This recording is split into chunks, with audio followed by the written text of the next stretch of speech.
Welcome to the Health with Kylie and Kylie podcast, where we explore the essential elements of health and fitness to help you achieve your wellness goals. Today's topic is going to be all about sleep, the often very underestimated pillar of health and fitness. But first, hello Kylie Ham. How are you and how has your week been? We'll do a bit of a life update, I think.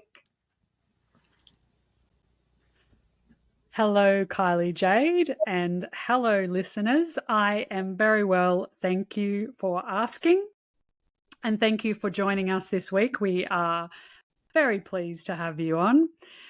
Or listening, rather. Last week, look, nothing exciting happening. I have been training. I have been keeping on point with nutrition, keeping very busy with all jobs, works, clients, family, children, walking the dogs. It is freezing here today, hence I'm wearing a jumper finally on the podcast. And we are changing into the seasons of the cooler weather, so adjusting to that, which is good. I think everyone's really looking forward to the cooler weather here in Australia for winter this year after a very, very hot summer. So, yeah, what have you been up to this week, Kylie Jade? Yeah, well, I noted the jumper, the long sleeve for you this week. I think it's the first time on the podcast you've worn a long sleeve, unlike myself. Yeah, I don't think Melburnians are ready for winter yet. We didn't really get much for summer, but I know the rest of Australia is, yeah, as you said, looking forward to a bit cooler weather. Update for me, similar to you, just mum, life, couple of jobs, training, nutrition. I actually had check-in with my coach this morning, and I said to her, she sent a message back laughing about it, because I said to her, Easter was definitely Eastering, and I did go a little bit crazy on the chocolate, but that's okay. It's a couple of days a year. So apart from that, yeah, just still grinding in the build phase that I'm in. Going to wind my neck in a little bit with the nutrition this coming fortnight, focus on that, and yeah, getting some sleep. So this episode is perfect timing in my world.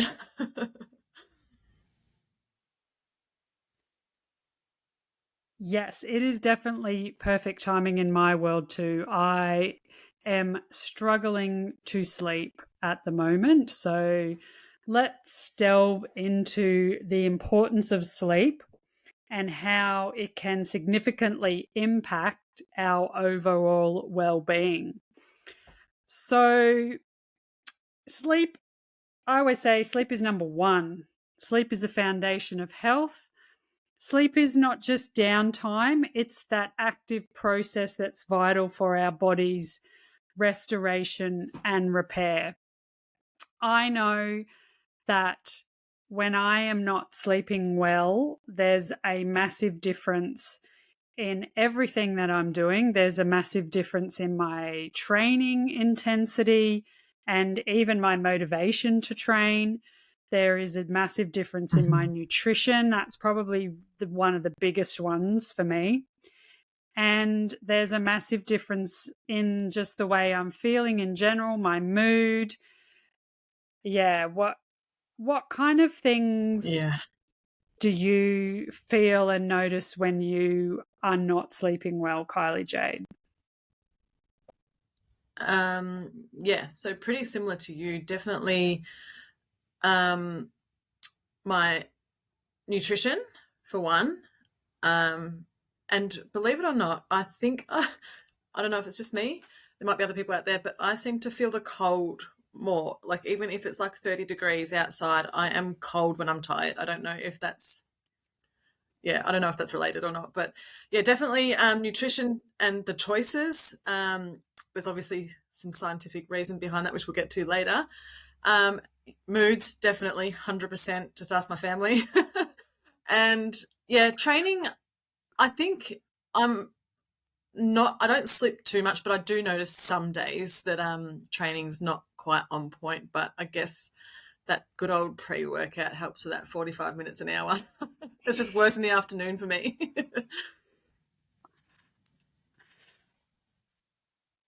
Yeah, that's definitely on point. I think everyone feels different, I guess, with lack of sleep. And look, lack of sleep can be for lots of different varied reasons. Obviously, children, stress, uh, routines, habits, work, shift work, just you're just going through a stage like your perimenopausal, your postmenopausal, you're you know, you've got things going on with your family. There's so many different reasons why our sleep is affected. So lack of sleep can lead to various health issues. So we do need to be careful with it. Like our weakened immune function, if we don't sleep for long periods of time, our body doesn't have that strength in its immunity, and which can lead to increased risk of chronic diseases such as diabetes, heart disease, and even mental health disorders such as depression and anxiety. So let's talk about our training and our performance, I guess. And look, I mean, it doesn't have to be performance. It can just be our bodies performing on its day-to-day basis. So quality sleep is really, really crucial for our optimal cognitive function. So, brain fog, performing at work, our concentration span. How do you find that's affected by your sleep or lack of sleep, Kylie?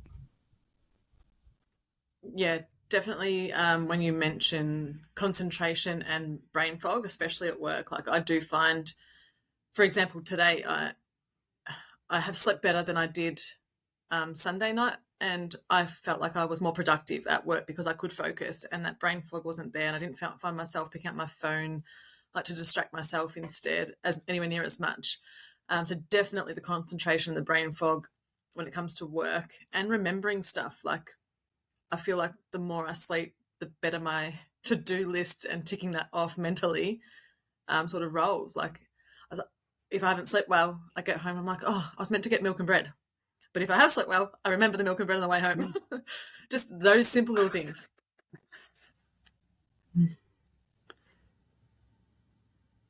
Yeah, definitely. And look, research certainly backs all of that, suggesting that adequate sleep can improve even things like our reaction times, like sometimes if you're really tired or driving home from a shift, and you're super tired, you notice your reaction time is slower. Accidents often happen when we're very, very tired. And our accuracy in the work that we're doing, and overall just our performance is highly affected. So I think it's important to try to understand yourself as much as you possibly can and how a lack of sleep affects you individually, because inevitably a lack of sleep is going to happen. I don't like, I mean, reach out to us if are there anyone out there who sleeps perfectly all of the time. I don't know, like Yeah. hats off to you if you do, and I'm insanely jealous, but yeah, I don't know if that exists out there. Yeah. And yeah, as you said, reaction times and concentration on the roads is a scary thing too for the sleep deprived. I sometimes, yeah, find myself, I've gotten home, I'm like, oh, did I stop at those traffic lights? Did I give way at the roundabout? How'd I get here? So 100% bang on there with the concentration and reaction times on the roads as well. all the Vic roads add say fatigue kills, and it's, I imagine, true.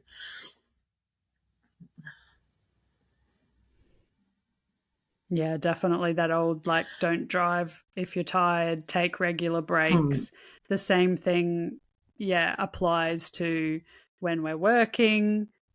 Get up, walking around, even if we're tired, helps us to wake up a little bit, refresh our brain, get a bit of fresh air, can help improve our performance, our recovery, our memory function as we're working as well. Let's have a chat about sleep in relation to weight management, Kylie Jade. Mm. Yeah, so that's a significant role player in managing your weight. It definitely helps with regulating your appetite and your metabolism. It There's a hormone that is interrupted when it comes to lack of sleep. It's the hunger hormone in your brain. Um, it obviously isn't functioning properly when you don't have the lack of sleep, and it sort of tells your body, for example, that it needs energy. So then you start craving food to get that energy. So therefore, you are more likely to overeat, pick at the sugary foods to get that energy boost throughout the day. Whereas if you were sleeping properly, those hormones would be in check and your brain wouldn't be going, Kylie, you need some food.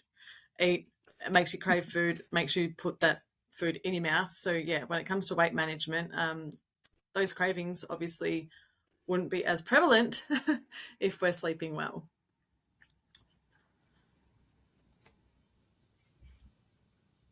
Yeah, that's spot on. You have absolutely hit the nail on the head there with that. And look, maybe a lot of people don't realize the hunger hormone. So, leading to, our increased cravings. You've got that slump.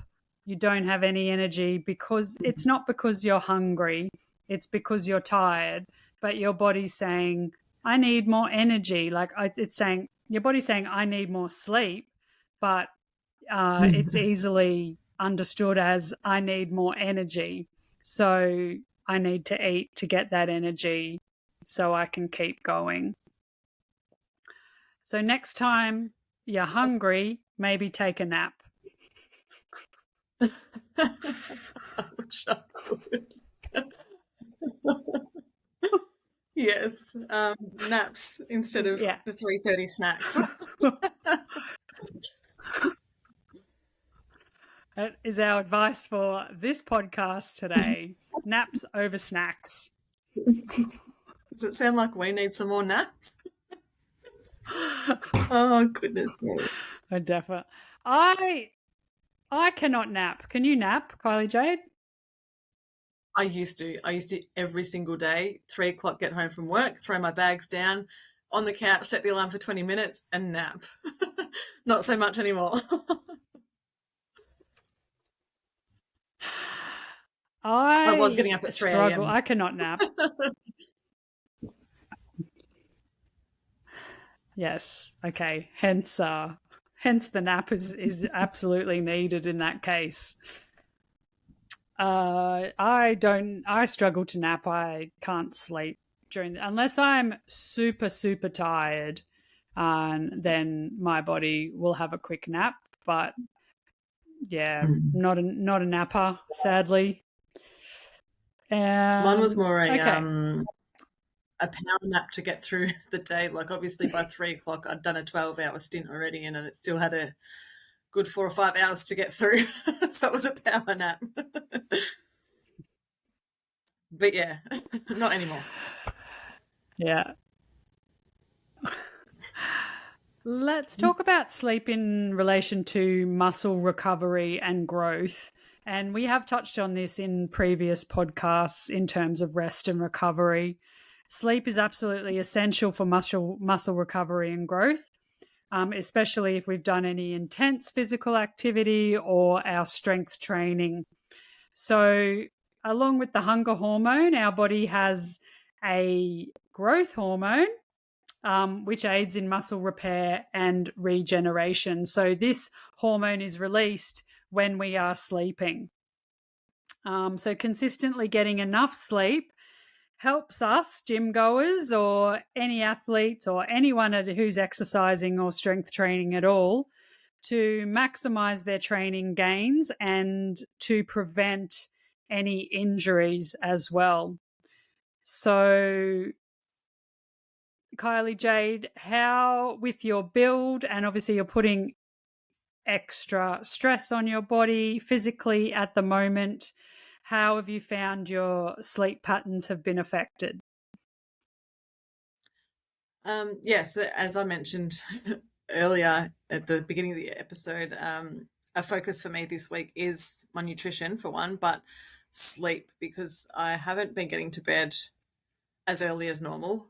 And as we also said, performance has been lacking slightly, not so much. I've still been getting those PBs and feeling really good, and um, the intensity is still there. But yeah, I guess the focus, I suppose, sometimes isn't quite there. Like we've mentioned, focus isn't there. So yeah, sleep, obviously, because my recovery isn't, like, I can still feel my glutes from Monday session and it's now Wednesday afternoon. So obviously my recovery is lacking because I haven't been sleeping. So 100% can feel it in this build phase. Sleep is alongside nutrition here. Sleep to get the gains, apparently. That's absolutely sleep to get the gains, and sleep to lose weight, sleep to be healthy, naps over snacks. So stress management, you want to talk a little bit about sleep in relation to managing our stress? Yeah. So again, it is another hormone, the hormone cortisol, stress hormone in our bodies.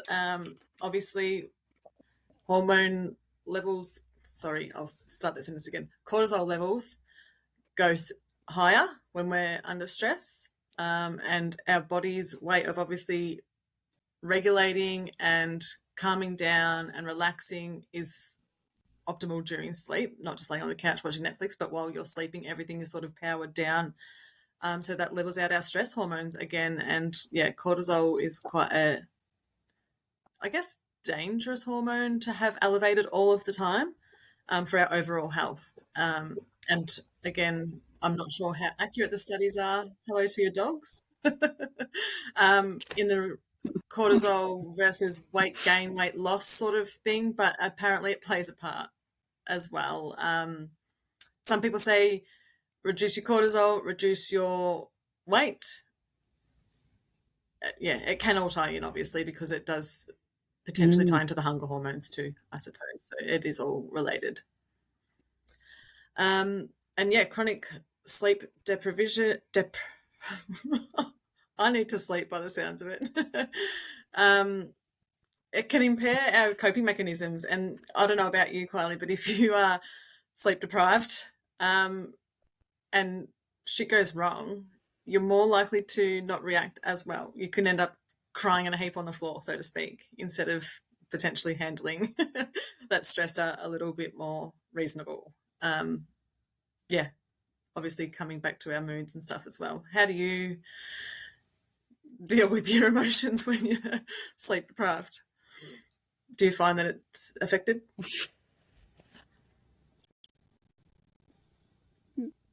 120,000% it is affected. So I think, if you like, it's hard because I think they're so closely related, sleep and stress. So, if you're not sleeping, you get stressed about not sleeping, and you're sleeping because you're stressed. So, sorry, Yeah. you're not sleeping because you're stressed. So, yeah, they're so closely interrelated, and but then if you're sleeping well, then you're absolutely going to be managing your stress better than if you're not sleeping well. So I find if I'm not sleeping well, everything seems just so much bigger and worse and catastrophized even.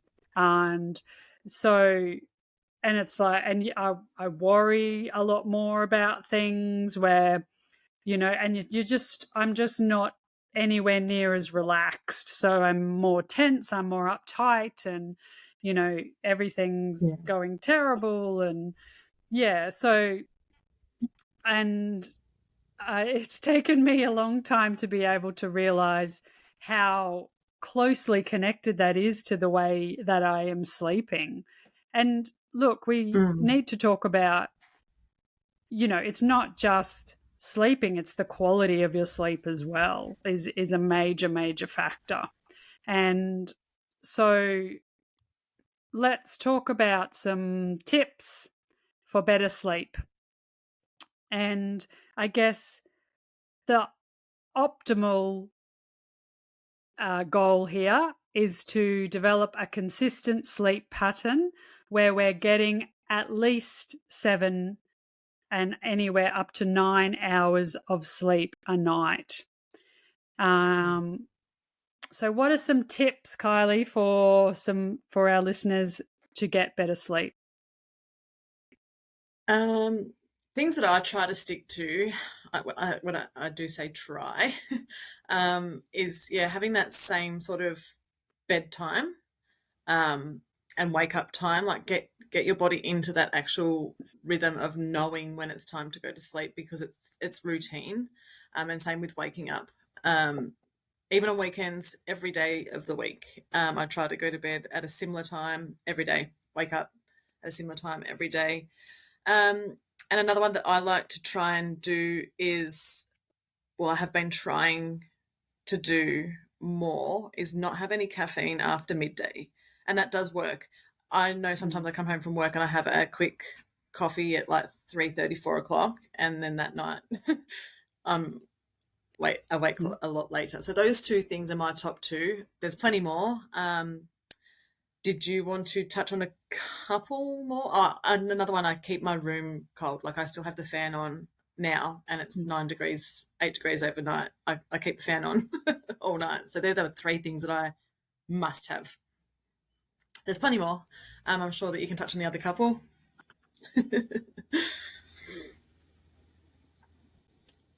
Yeah, definitely the same. I try to have a consistent bedtime, wake up time, and a consistent bedtime routine as well. So I'm big, like, same with you with caffeine. I really just try not to have caffeine after 12 o'clock, and it definitely affects me if I have it.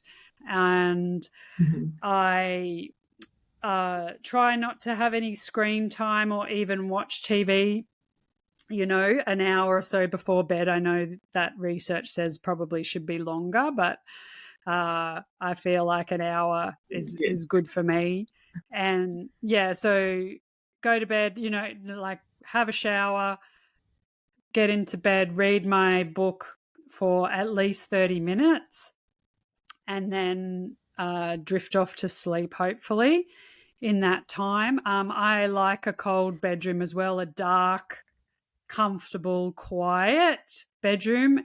And I like the sound of the fan, so that consistent noise, that white noise, I guess. And if I'm having real trouble sleeping, so in a different place or somewhere where it's noisy potentially, I will wear earplugs, or I like to listen to the sound of the rain. So I'll put on like an app with rain sound. So I like Yeah. that. That works. That works for me. I find the sound of water or rain, even when it's raining, I find that way more relaxing, and I do sleep better. Yeah. Yeah, absolutely. So yeah, I that guess it's kind is of hard probably if you and your partner aren't the same. See, my husband has to fall asleep to the TV. So there goes my dark, quiet room. But I am getting yeah. used to it. Wow. And now, like, if the TV is off, it's sort of, unsettling now, because I am used to the TV on. But same as you, like, if I can, I will put on some sort of app. Otherwise, the fan is awesome noise. And also, another Mm. one that neither of us really mentioned, but it's the like deep breathing or meditation.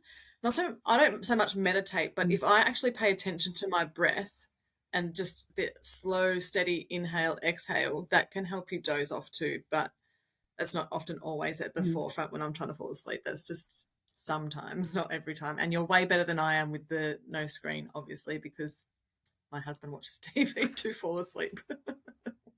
But yeah, the no screen time is a big one too, apparently. Like there's massive studies there. Mm. Yeah, definitely. Just that, and I do notice that stimulation, if it's not there, you do tend to wind down, you tend to relax if you're looking at your screen right before. I guess it depends what you're watching on TV as well. Like if it's a YouTube video about camping, or like it can be, as opposed to like a violent TV show where everyone's killing each other, then it's very different to what you're going to Yeah. sleep to.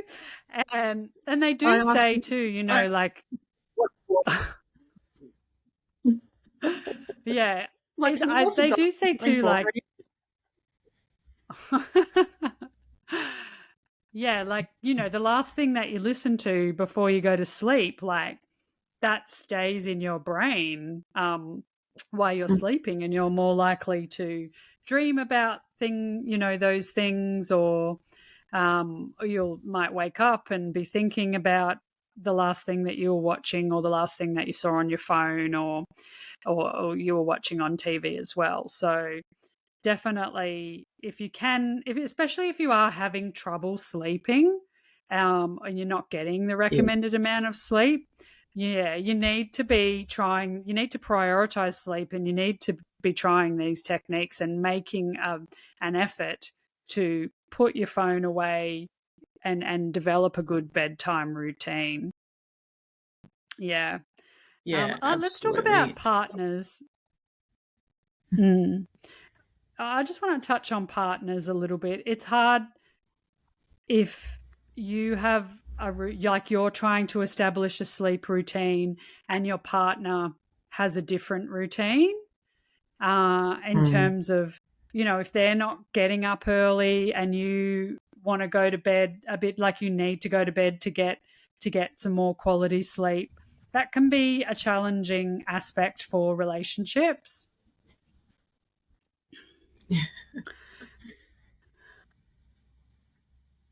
Yeah. So Yeah, I guess, absolutely. So my partner doesn't get up as early as I do. Husband, not partner. I'm still getting used to saying that. He went through a phase of coming to the gym with me at 4:30 in the morning when it's not a priority for him anymore. So he stays in bed till 5:30 now, and so I get back from the gym to have a coffee with him before he goes to work. And so yeah, he's getting an extra hour, sometimes 2 hours sleep than me in the morning. And so like of a nighttime, that obviously shows on the other end, because when I'm like, is it bedtime yet at 8 o'clock? He's like, dude, it's still daylight up until last week. But yeah, like he's not ready. And so, yeah, he comes to bed, but he watches TV. And that's obviously impacting me dozing off. But yeah, what's your partner like? Is he similar to you with the early rising, or not so much?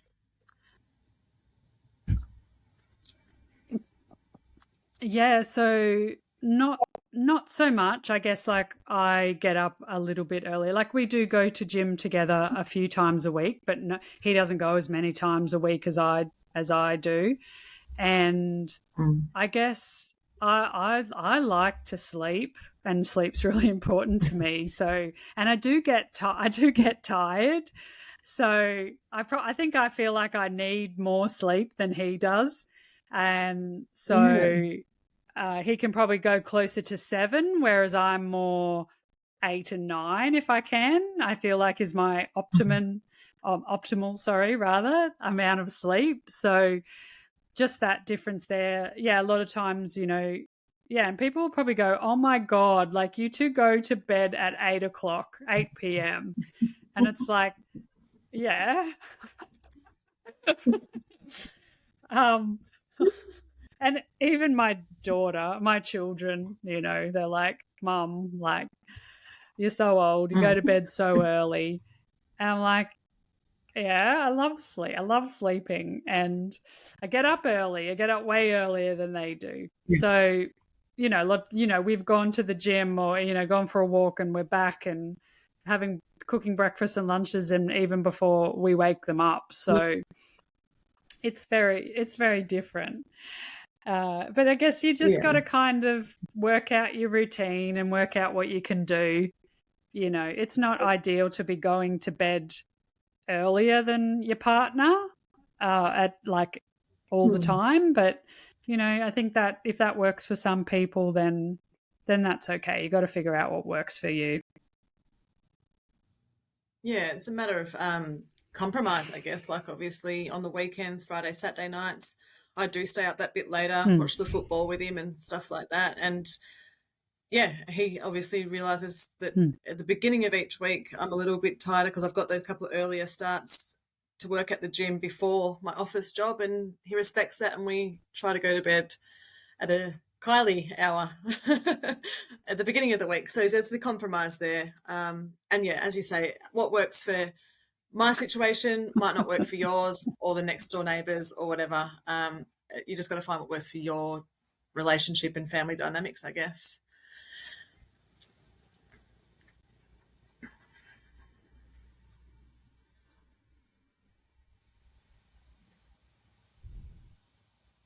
Yeah, definitely. So you got to work it. You've got to, if you're prioritizing your health, then you most certainly need to be prioritizing sleep. So, and to get all those healthy things into your day, and to be making the most of your day and making the most of your life, you need to be doing that during the waking hours generally. So yeah, it's but each to their own, and Yeah. everyone will figure out their own path. And I think that we should do an episode on supportive partners, Kylie Jade. I think Yeah. that is a good topic for us to That's a talk great about. idea. Mm. So, do you have anything else you would like to say about sleep uh, before we knock off this podcast? Um, just yeah, before I guess you're going to wrap it up and do your awesome conclusions that you do because you're so much better at it than I am.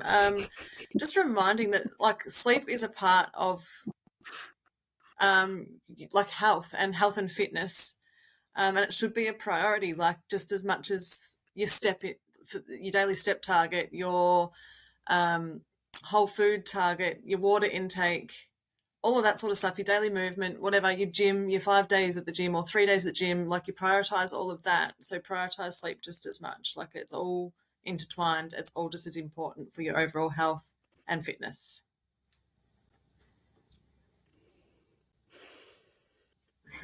And that is a fantastic way to finish the podcast.